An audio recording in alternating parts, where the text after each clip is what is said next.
और अब है कलयुग।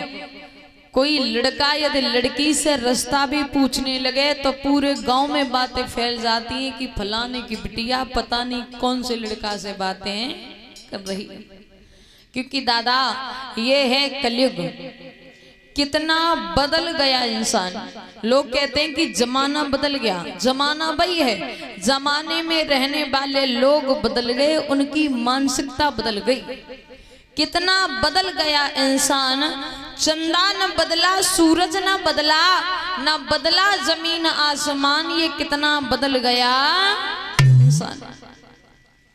भगवान ने माखन की चोरी की शीला भाभी के घर में, और चोरी करते समय शीला भाभी ने भगवान कन्हैया को पकड़ लिया और बोली, चल दारी के, आज तैने जानी का आज मैंने जानी। तेरी मैया रोज कहती थी कन्हैया चोरी नहीं करता, आज तो गु पकड़ के यशोदा के पास ले जाऊंगी। अब भगवान बोले, देखो भाभी, पहली बात तो ये है कि हमने चोरी करी ना है। पहली बात तो ये है कि हमने चोरी की नहीं। अगर तुम्हें लग रहा है कि चोरी की तो तुम हमें कोई और सजा दे दो, लेकिन यशोदा के पास न ले जाओ, क्योंकि मैया के पास यदि ले गई तो कल से मेरा आना जाना बंद हो जाएगा। भाभी बोली, जे बता, मैं घर पे नहीं और तू मेरे घर में क्या कर रहा है, ये चोरी का ही काम है। भगवान बात घुमाए के बोले, भाभी हम बैठे थे सो अचानक हमें तुम्हारी बड़ी याद आई, तो हमने सोचा चलो शीला भाभी से घूम के आते हैं। भाभी बोली, बहुत बढ़िया, हम घर पे नहीं और तुम्हें हमारी याद आ गई। भगवान बोले, जब हम तुम्हारे घर पर आए तो तुम्हारे महलों के दरवाजे खुले थे, सो हमने सोचा कि थोड़ी देर इंतजार कर ले रहे हैं, भाभी दूर नहीं गई होंगी, आती होंगी, सो हम तुम्हारे घर में बैठ के तुम्हारा इंतजार कर रहे हैं। तो भाभी बोली, लाला जे बताओ, याद तुम्हें आई कि जो तुम राम बरात लाए हमारे घर में घुसे हो, सबको ही आई। भगवान बात बदल के बोले, भाभी जब हम आ रहे थे ना, तो जे हमारी जो मित्र मंडली है, जे हमें रास्ता में मिल गई, सब किन से मना कर देते। ये भी बोले कि हम भी चलेंगे भाभी से मिलने, तो हमें साथ में ले आई। भाभी बोली, चलो तुम्हारी बात मानी कि तुम्हें हमारी याद आई, सो तुम मिलवे को आई। लेकिन लाला जे बताओ, जे मटकी हमने 7 हाथ ऊपर टांगी, जे मटकी नीचे कैसे आएगी? कब मटकी को तुम्हारी याद आई थी? भगवान बोले, भाभी जब हम घर में पहुंचे तो देखा हमने तेज हवा चल रही है, सो हवा से मटकी हल रही थी। अगर हम मटकी नीचे नहीं उतारते तो सारा माखन जमीन पर गिर जाता और सब माखन बर्बाद।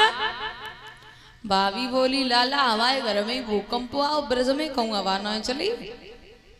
चलो जो बात तुम्हारी माने कि तुमने मटकी नीचे उतारी, लेकिन लाला जब जे मटकी हमने जमाए के टांगी तो जे ऊपर तक भरी थी, अब जा में 1.5 फुट गड्ढा है गए, जे माखन का हवा खाई गई।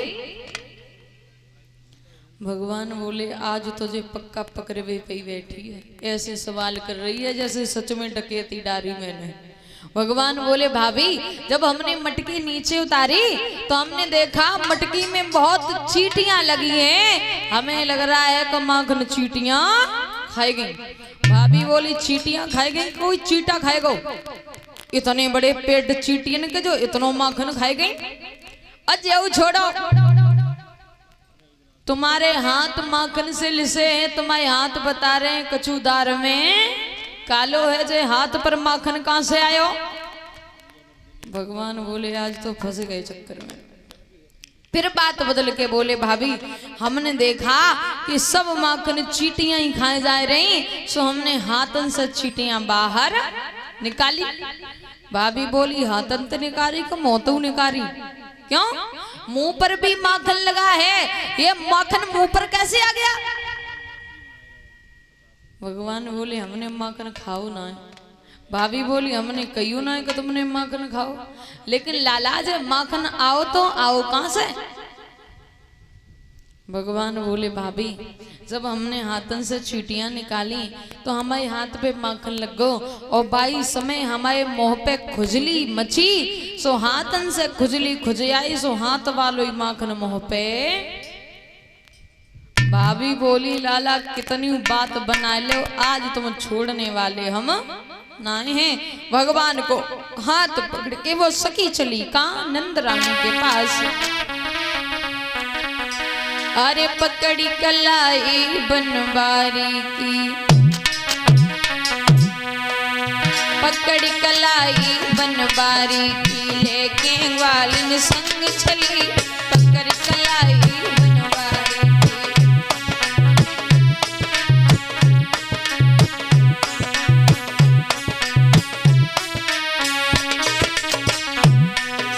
पकड़ कलाई सामरिया की, लेके ग्वालिन संग चली।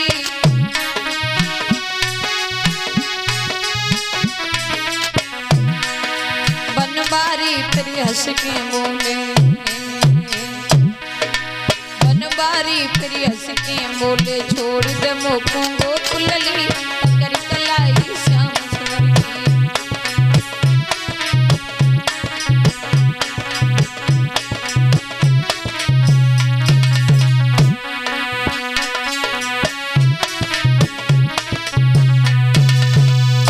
हाथ पकड़ के भैया भगवान श्याम सुंदर को वो भाभी चले। लंबो सो घूंघट मारो, भगवान को हाथ पकड़ो और खींचती जा रही, चलो धारी के आज तेने जाने का, आज मैंने जाने। भगवान बोले चल तो रहे, घसीट काय को रही हो। अब भगवान सोच रहे हैं कि सच में यशोदा के पास ले गई तो कल से व्यवस्था भंग है।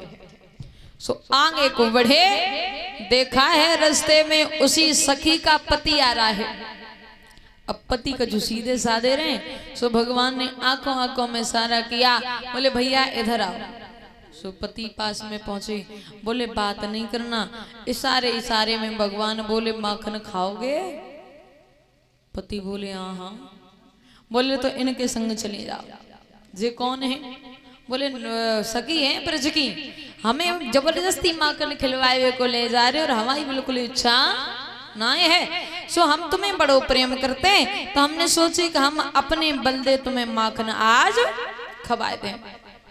पति देव सोचने लगे बारे कन्हैया, अगर तुम्हारी कृपा हो जाए तो आज गंगा को पानी बम्बा में आ जाए। सो भगवान बोले भाभी से सुनो भाभी, अब हम तुम्हें रोक तो बहुत रहे लेकिन तुम मान नहीं रही। अगर तुम ले जा रही हैं तो चलो हम चलवे को अब तैयार हैं। एक काम करो, हम आओ जे हाथ छोड़ के जे हाथ पकड़ लो। क्यों? उन्हें घूंघट ना खोलो। अंदर से ये आवाज लगाई, क्यों? बोले तुम इतनी टाइट से हाथ पकड़े हो, मेरे हाथ में दर्द होने लगा और तुम्हें तो हाथ से मतलब है, चाहे जे पकड़ो चाहे जे पकड़ो। सो भाभी समझ ना पाई कलाकारी। कन्हैया ने अपनो हाथ निकाल लो और उनके पति को हाथ हाथ में थमाए के भगवान वहां से चले गए और वे पति को खींच रहे, चलो धारी के आज तेने जाने का आज। अब पति सीधे साधे कुछ बोले ना। सो मैया यशोदा के द्वार पहुंचे, आवाज लगाई, ओ नंदरानी। काफी देर बाद तो यशोदा ने गेट खोलो। बोले कहो सवेरे सवेरे से काम न धंधो, सवेरे सवेरे से आ जाती, अब का है गो? शीला भाभी बोली है का ना है गो जे पूछो, तुम्हारो कन्हैया न काम करे और न कछु करने दे। अब बताओ हम घर का काम करें का घर की रखवारी करें? क्यों? तुम्हारो कन्हैया आज मैंने घर में माखन चुराते भय पकड़ो है, सो तुम मानोगी नहीं, इसलिए हम संग लेके आए। अब यशोदा हंसी, और जब यशोदा हंसी तो सखी पूछ रही अब तो हंसोगी क्यों? अब कहवे को तो कुछ है ना, तो हंस की बात टालोगी? मैया बोली अरे बाबरी घूंघट तो खोल, जे कन्हैया या तेरो ही। और जब घूंघट खोल के देखो अब चक्कर में पड़ गई। बोले हाँ तो कन्हैया को पकड़ो तो जो मौधू कौन से आ गई। अब सखी कहूँ पति को देखे और कहूँ हाथ को देखे, कहूँ हाथ को देखे तो कहूँ पति को देखे। तब तक भगवान महलों के अंदर से निकल आए। बोले का है गो कैसो सो रह रहो है? और जैसे ही कन्हैया को देखो सखी और चक्कर में बोले जाको यहाँ होने चाहिए तो जे महल के अंदर से निकल रहा है, जे चक्कर का है ऐसो तो ना कहूँ ब्रज में दो कन्हैया होवे। अब तो कहूँ पति को देखे कहूँ कन्हैया को देखे, लेकिन समझ में ना आया कि कहानी का है। वो सखी बोली कन्हैया तुम यहाँ थे वहां कैसे पहुंच गए? मैया बोली चुप, वहां कैसे पहुंच गए? शर्म नहीं आती, झूठा दोष लगा रही है। भगवान बोले देख ली मैया, हम सुबह से महलों में ही सो रहे हैं और कई महलों में न सोते होते तो आज तुम सच मानती का कन्हैया ने चोरी करी है। नंद रानी ने 1000 बातें करी और भैया वहां से चली गई। अब उन्हें इतना गुस्सा आओ सकी कौन सो हाथ में को डालो सो धैपति के बोले जाओ खबे गो माखन। अब भगवान से सारा करो कब आओगे? भगवान बोले हाँ, एक बार तो मुश्किल ते जाने बची, फिर बुलाने लगी। सखी बोली श्याम एक बार आ जाओ तो हर जी कहा है और अभी हमने जी भर के देखा कहाँ है। एक बार फिर आना। भगवान बोले अब तो राम बचाए। क्यों? थोड़े थोड़े से माखन के कारण तुम हमसे घर को सब काम करवाती हो और जब माखन देने की बारी आए तो गाल में गुंचा देती हो और जाती हो ले खबेगो माखन जाओ घरे। अब नहीं आएंगे। भैया जब से भगवान ब्रज में आए हैं तब से हर दिन की तरह ब्रज में आनंद आ रहा है, मानो हर दिन कोई त्योहार हो। धीरे धीरे समय बीता। एक दिन एक सखी बड़ी उदास बैठी तो दूसरी सखी बोली हे सखी जब से श्याम सुंदर आए हैं तब से यही लगता है कि उनके पास बैठे उनसे बातें करें। दूसरी सखी बोली तुमने देखे हैं इसलिए तुम्हें ऐसा लगता है, लेकिन मैंने तो कन्हैया देखे ही नहीं। तीसरी बोली सुबह तो तुम्हारी गली से ही निकले फिर भी नहीं देखे। बोले देखे न देखे एक से क्यों? सुनो। अरे बैरने है गई चुनरिया और ना देख सकी,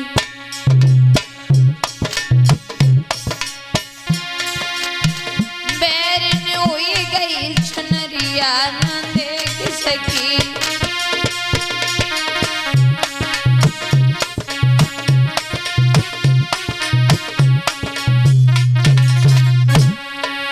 जवाब दिया एक तो नई शादी भई और ऊपर से हमारी सास कुछ ज्यादा ही चांडाल है। क्यों? अगर थोड़ो घूंघट खुल जाते तो पीछे ही तैयार रहते लड़वे को। जवाब दिया तो थोड़ो सा घूंघट खोल लेती देख लेती। बोले सुनो तो जैसे तैसे मैंने घूंघट हटाया जैसे तैसे तो लो आई गई गोरन डुकरिया देख सकी, आई गई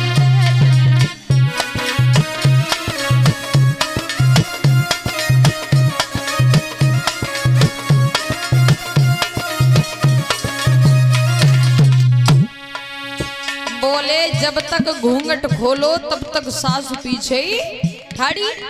बोले तो सासु का 24 घंटा पास में रही, चली गई थी तब घूंघट खोल लेती। बोले सुनो तो जैसे तैसे मैंने सासु भगाई जैसे तैसे तो ललना बड़ो है रुवैया न देख सकी, ललना बड़ो है रुवैया।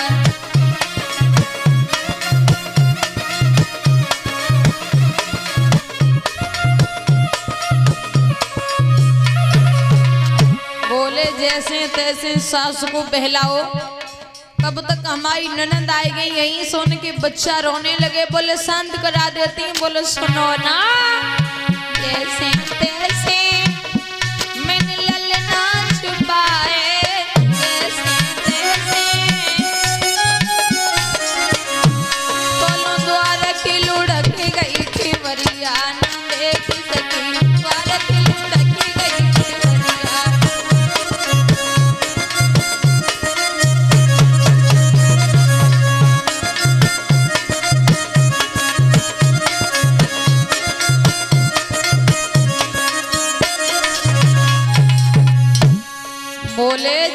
हमने बच्चा को छुपाओ तब तक दरवाजा बंद है गो हवा से।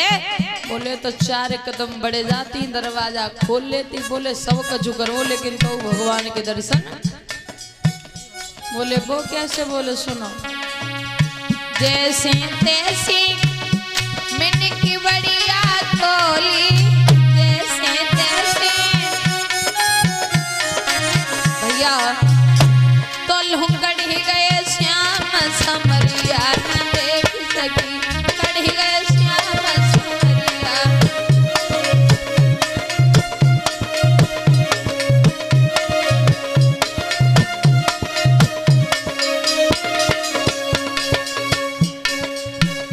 जब तक दरवाजा खोला तब तक भगवान कड़े गए। बोले बिल्कुल नहीं देख पाए।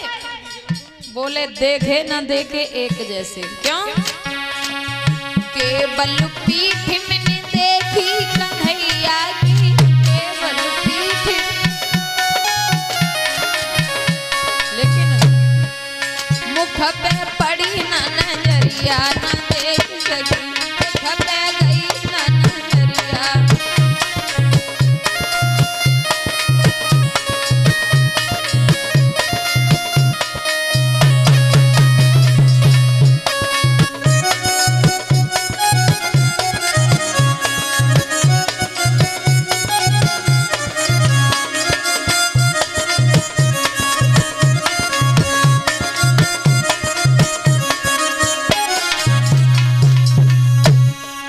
भगवान की सूरत नहीं देखी। बोले भाग्य देख लेती। बोले सुनो, भाग्य की देख लेती जो कन्हैया को भाग्य की। ले लाओ जो 3 गांव की बहुरिया न देख सकी, वो 3 गांव की बहुरिया।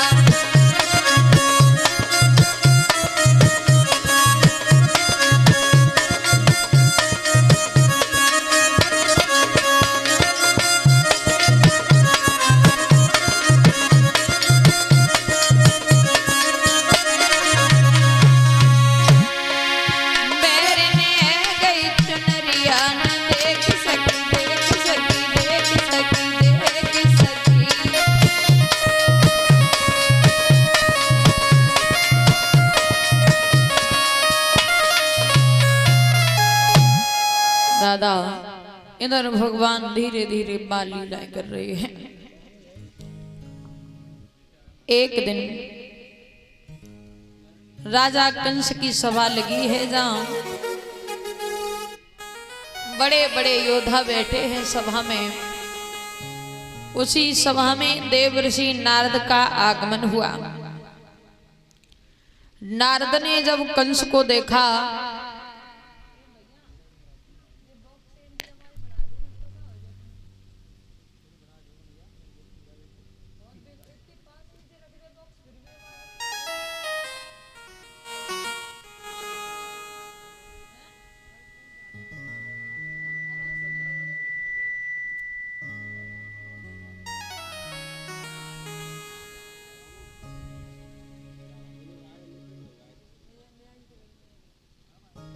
भैया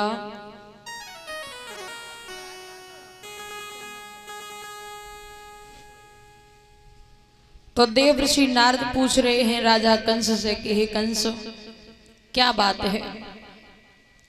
हे भोजराज दिन दिन तेरी क्यों दशा बिगड़ती जाती है, और दिन है बसंत के खिलने पर क्यों कली सिकुड़ती जाती है। शंका है तुम्हें कहूं दुश्मन की, तो धावा करो हराए डालो, और भीतर ते कोई रोग भयो तो वेद से दबा कराए डालो। तो वो कंस बोला है देवर्षि नारद से कि हे नारद आप समझदार हैं, सामने 56 प्रकार के भोजन रखे हो और सर पर यदि तलवार लटक रही हो तो वो भोजन स्वाद नहीं देते। वही दशा मेरी है, न दिन में चैन है न रात को नींद है। मैंने बड़े बड़े राक्षस भेजे, अघासुर भेजा, धेनुकासुर भेजा, त्रिपुरासुर भेजा, यहाँ तक कि पूतना को भी भेजा। किसी ने लौट के यही नहीं बताया कि कन्हैया गोरो है या करिया है या मोटो है या पतलो है या लंबो है या छोटो है, क्योंकि वो खुद ही लौट के नहीं आए। और जब वो कृष्ण इतने बलशाली राक्षसों को मार सकता है तो हमें मारना कोई बड़ी बात नहीं है। नारद बोले सुनो, अब की बार हम तुम्हें ऐसा उपाय बताएंगे जिस उपाय से वो ग्वाला जरूर मर जाएंगे। कंस कहने लगा, हम आपका सम्मान इसीलिए करते हैं कि आप जब जब आते हो तब तब कोई ना कोई उपाय बता के जाते हो। अब तो भैया देवर्षि नारद के कहने पर राजा कंस ने पाती लिखी और कहा, हे महाराज बाबा नंद, हमें 2 कमल के फूल चाहिए जो काली दह में मिलते हैं। याद रहे, यदि समय पे वो फूल नहीं आए तो सब यादवों को पकड़ के जेल में डाल देंगे।